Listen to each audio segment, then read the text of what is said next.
So Ben, thanks for joining us today and congratulations on the event. Thank you. I assume a lot of organisation was required for the day? Absolutely not. As little as possible. BarCamp is what's termed an unconference. And the difference between, I've run normal conferences as well, and a normal conference will have things like a whole lot of advertising, PR campaigns, finding sponsors, getting people to register for tickets, but also getting people to submit talks. There's the paper submission side of things where you've got to work out who's actually going to give the presentation, whereas at BarCamp I find a venue and I tell people about it and I get people to come, and then from then on it's all self-managed. Well, not self-managed, it's a bit chaotic, but there's some semblance of self-management.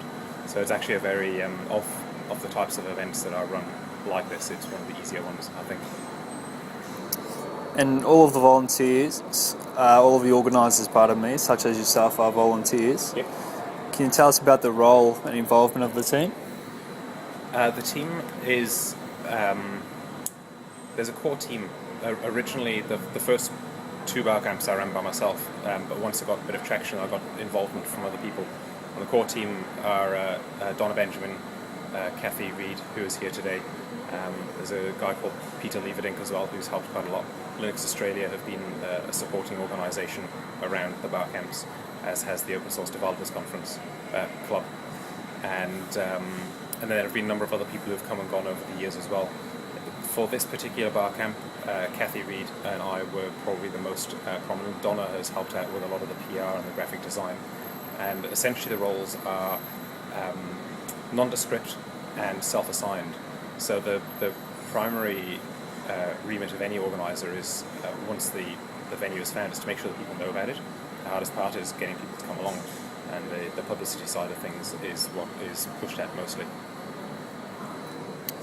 So the first edition of BarCamp was held in Palo Alto, California, in 2005. I wasn't able to make that one, unfortunately.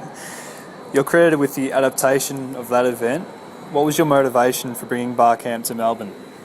I actually ran the first one in Australia, and I think it was just I'd been involved with the Open Source Developers Club and conference for a while, running conferences over here, and there was this allure to BarCamp of it was just different. The fact that it was an unconference in itself, the name in itself was alluring. The fact that there was less organisation was attractive. But I think ultimately the fact that everybody at the event became part of the event.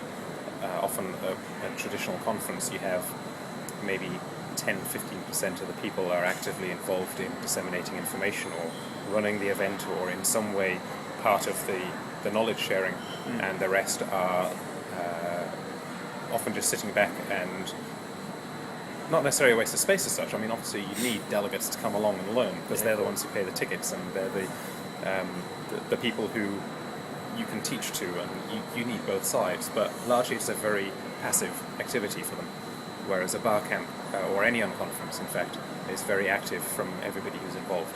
So you generally don't have people just sitting around absorbing information. There's give and take all the time. The participation, I think, is the key. And as I was saying before we started recording, the passion that you see here, regardless of whether you understand what's going on, you can see that people are really passionate about what they're talking about. And you can go and listen to a talk. Even I go to talks where I have no idea what they're talking about. It could be, I don't know, robotics, for example. There's a few of those. I'm interested in robotics to a certain extent, but I'm not overly au fait with the topic. But watching their faces shine and the information coming out with such excitement is probably the thing that I like the most about an unconference, beyond what I see at most traditional conferences. And generally speaking, the primary focus of BarCamp concerns technology and the web. Like you've just said, you're expecting that to be the trend for the day? The thing with a BarCamp or any unconference is, because you don't know what the talk's going to be about, you can't really know what the event will be about. But you generally set boundaries of things so that people can come along and have a general interest. So our boundaries as such have been technology and business. So there hasn't been a lot of business today. There have been talks on how to work. I think there's going to be a talk soon on how to work from home. There have been talks on getting things done, managing your time, that kind of thing, which aren't necessarily technological. But a lot of techies need to know that from a business management point of view, we've got contractors here, even employed people will benefit from learning about business stuff. So while you say it's technology, I hope there's still a bit of business in it. In terms of is that what's going ahead, there are other places, I think, that you can go for other information. I think BarCamp Melbourne itself will stay on that track because that's where the benefit is to its community. It has morphed over time. We've gotten more Arduino type hardware hacking talks. We didn't have so much hardware stuff in the early days. It was mostly software side of tech. So within those boundaries, there's definitely been changes over the years, and that will change as interests change within people and new technologies become available on the market. Awesome. Thanks very much for joining us. That's all right. Thanks for coming.